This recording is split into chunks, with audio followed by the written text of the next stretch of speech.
नमस्कार, मैं हूं अभिषेक त्यागी। जिस बात को प्रधानमंत्री नरेंद्र मोदी साल 2014 से बोल रहे हैं कि कांग्रेस एक परिवारवाद वाली पार्टी है, कांग्रेस में केवल एक ही परिवार की चलती है, जिस बात को प्रधानमंत्री नरेंद्र मोदी पिछले एक दशक से बोल रहे हैं, वो बात आज कांग्रेस के नेता ने खुद बोल दी। और जब दिग्विजय सिंह ने ये बात बोली तो बवंडर मच गया, भारत की राजनीति हिल गई, कांग्रेस वाले नेताओं की नींद उड़ गई, राहुल गांधी परेशान हो गए कि दिग्गी भैया ये क्या बोल दिया, ये कैसा खुलासा आपने कर दिया।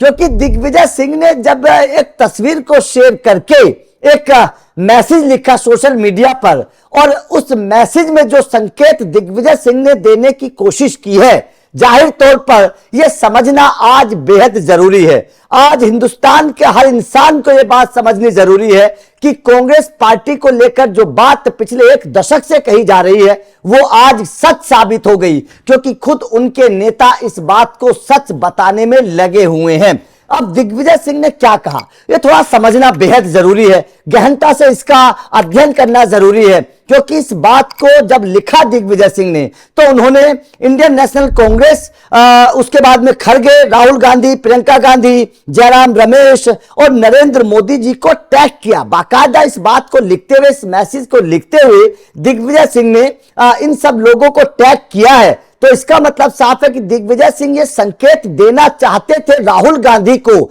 दिग्विजय सिंह प्रियंका गांधी को, नेशनल कांग्रेस को बताना चाहते थे कि उनके दिल में इस वक्त क्या चल रहा है, उनके मन में इस वक्त क्यों खलबली मची हुई है।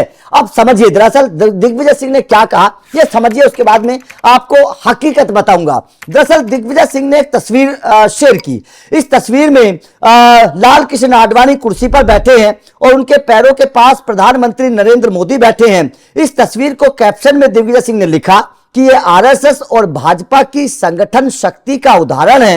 एक सामान्य स्वयंसेवक कैसे नेताओं के चरणों में बैठकर मुख्यमंत्री और फिर प्रधानमंत्री बन जाता है।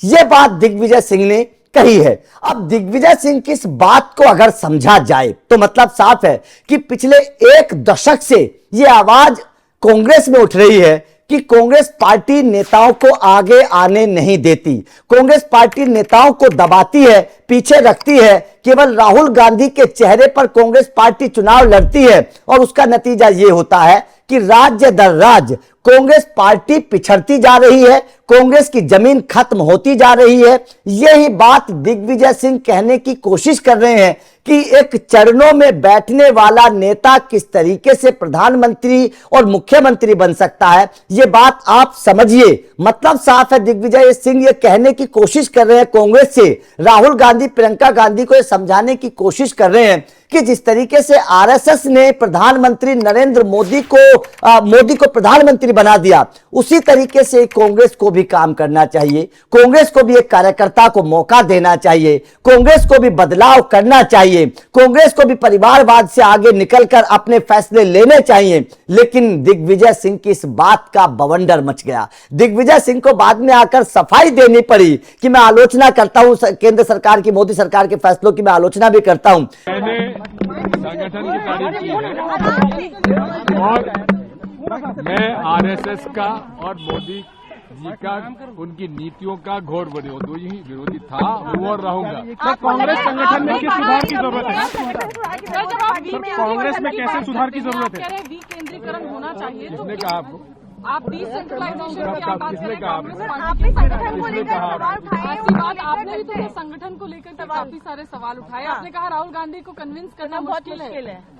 जी एक बात सुनिए, जो मुझे कहना था मैंने सीडब्ल्यूसी की बैठक में कह दिया। ठीक है सर, आपको सोशल मीडिया पर लिखने की क्या जरूरत पड़ी इतने वरिष्ठ नेता को? क्या लीडरशिप वरिष्ठ नेताओं की भी नहीं सुनती है? नहीं, संगठन को मजबूत करना, उसका तारीफ करना क्या बुरी बात है? तो आप मानते हैं उदाहरण गलत नहीं, बिल्कुल नहीं। क्या केसी वेणुगोपाल की नाकामी है कि कांग्रेस संगठन में? क्या केसी वेणुगोपाल पर आप सवाल उठा रहे हैं? संगठन किसने उठाए? जो कांग्रेस संगठन को लेकर जो आप बात कर रहे हैं, pragmatic decentralized functioning, what do you mean by that? What I said.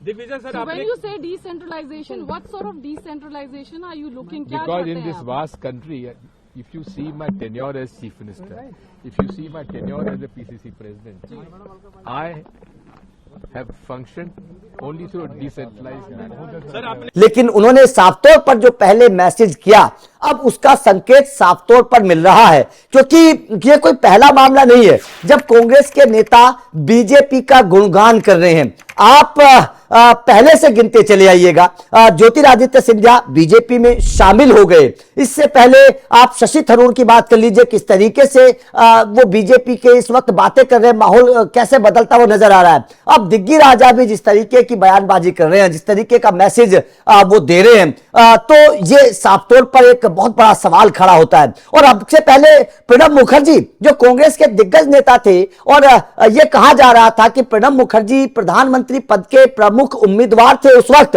जब प्रणब मुखर्जी को नजरअंदाज करके मनमोहन सिंह को प्रधानमंत्री बना दिया गया था। उस वक्त ये तमाम सवाल थे कि प्रणब मुखर्जी को क्यों प्रधानमंत्री नहीं बनाया गया, क्योंकि प्रणब मुखर्जी कांग्रेस परिवार की बात को नहीं मानते, वो चमचा बनकर प्रधानमंत्री की कुर्सी पर नहीं बैठते। इसी वजह से कहा जाता है कि प्रणब मुखर्जी को इग्नोर करके, दरकिनार करके मनमोहन सिंह को प्रधानमंत्री बना दिया गया था उस दौर में। और प्रणब मुखर्जी जब आरएसएस के मंच पर गए थे, उस वक्त कांग्रेस के नेताओं को मिर्ची लग गई थी जब प्रणब मुखर्जी आरएसएस के मंच पर गए थे। तो जाहिर तौर पर आज फिर आरएसएस की चर्चा होने लगी है। आज दिग्विजय सिंह आरएसएस की चर्चा कर रहे हैं, तारीफ कर रहे हैं, और ये कह रहे हैं कि कैसे आरएसएस किस तरीके से एक छोटे से कार्यकर्ता को प्रधानमंत्री और मुख्यमंत्री बना देती है। ये बात सीखनी चाहिए कांग्रेस को। उन्होंने बाकायदा टैग किया राहुल गांधी और प्रियंका गांधी को। तो जाहिर तौर पर यह कोई नई बात नहीं है, यह कांग्रेस के अंदर पिछले एक दशक से आवाज उठ रही है कि नेतृत्व में बदलाव होना चाहिए।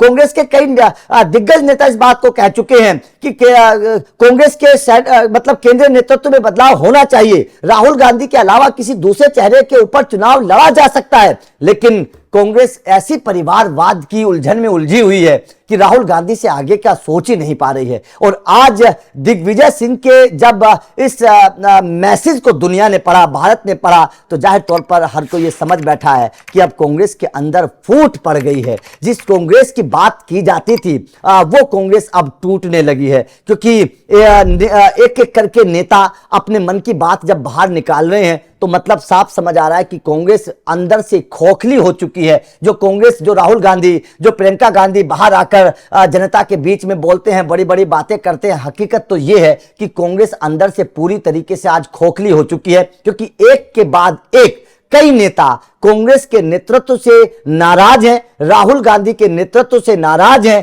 कांग्रेस की हार से परेशान हैं, कांग्रेस के खात्मे से परेशान हैं, और अब ये सोचने लगे हैं कि उनको कोई दूसरा विकल्प खोज लेना चाहिए। मुझे लगता है ये कांग्रेस का अंदरूनी मामला है, उसमें कोई बहुत महत्वपूर्ण बात नहीं है। आपने जो सवाल किया इस पे मुझे एक चीज और ध्यान आ गई। राहुल गांधी जी की समझ पे सवाल दिग्विजय सिंह जी ने नहीं उठाया है। बैरक ओबामा ने अपनी किताब द प्रॉमिस लैंड में चैप्टर नंबर 24 में लिखा है, and I quote, Rahul Gandhi has a nervous uninformed quality about him as if he were a student who's done the coursework and was eager to impress the teacher but deep down lacked either the aptitude or the passion to master the subject. यानी वो एक ऐसे छात्र की तरह हैं जो अपने टीचर को प्रभावित करने की छटपटाहट में बहुत कुछ भाव भंगिमा तो दिखा रहा है, पर वास्तविक ज्ञान और गंभीरता का उसमें अभाव है। अब यहां पर मैं एक और बात कहना चाहता हूं। भाई साहब, यूएस प्रेसिडेंट किसी के बारे में अगर ओपिनियन बनाता है तो ये यूएस में बहुत डाउन द लाइन आर्काइव्स में जाता है। उसके बाद यूएस में उनको बुलाया जा रहा है बड़ी बड़ी यूनिवर्सिटीज के द्वारा। ये अपने आप में आश्चर्यजनक नहीं लगता आपको?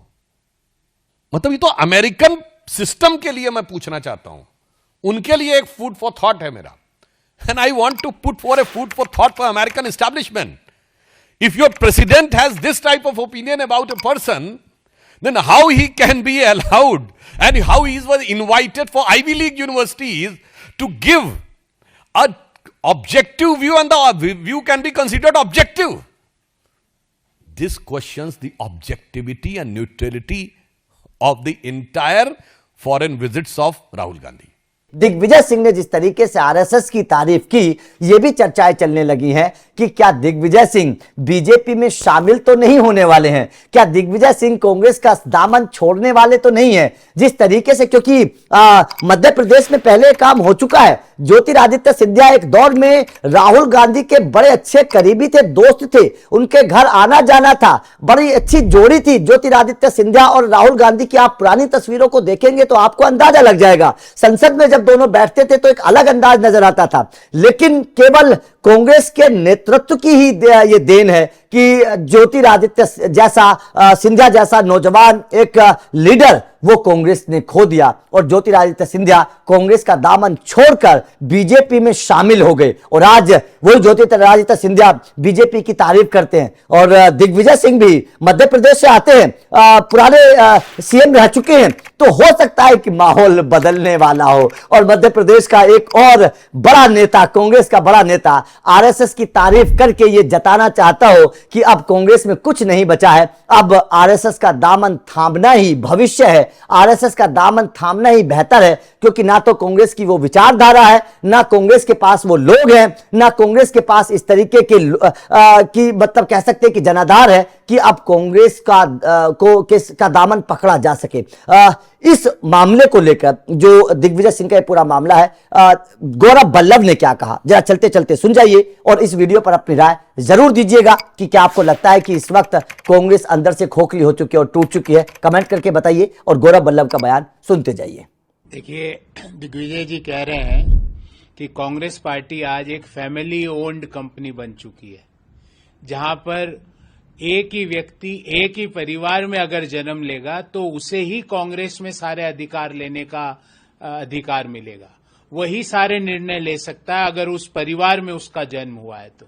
अभी तो देखते जाइए, भांजे भांजी आएंगे वही कांग्रेस चलाएंगे, तो कुछ दिनों बाद राहुल जी के भांजे भांजी कांग्रेस चलाएंगे, क्योंकि और व्यक्ति कांग्रेस पार्टी में आगे नहीं बढ़ सकता। और यही बात प्रधानमंत्री जी पिछले 11 वर्षों से कह रहे हैं कि परिवारवाद और वंशवाद की राजनीति को हिंदुस्तान से खत्म करना है। कोई व्यक्ति जनप्रतिनिधि इसलिए नहीं बन सकता कि उसके पिताजी, उसके माताजी, उसके चाचा जी, उसके काका जी, उसके नाना जी, उसके पड़नाना जी, उसके दादाजी फलाना रहे, इसलिए देश में उनको नेतृत्व नहीं दिया जा सकता। देश का नेतृत्व वो करेगा जिसके मन में देश के प्रति त्याग, समर्पण, सर्वोच्च न्यौछावर करने की इच्छा शक्ति हो, वही देश का नेतृत्व करेगा। इसीलिए प्रधानमंत्री नरेंद्र मोदी जी आज भी और आने वाले कई सालों तक देश का नेतृत्व करते जाएंगे। तो दिग्विजय जी कह रहे हैं कि कांग्रेस के सारे निर्णय गांधी परिवार के लोग लेते हैं। यही बात वो कह रहे हैं कि सेंट्रलाइजेशन ऑफ पावर हो चुकी है कांग्रेस पार्टी में, और यही बात मैंने भी जब कांग्रेस पार्टी से त्यागपत्र दिया था तो यही बात मैंने लिखी थी।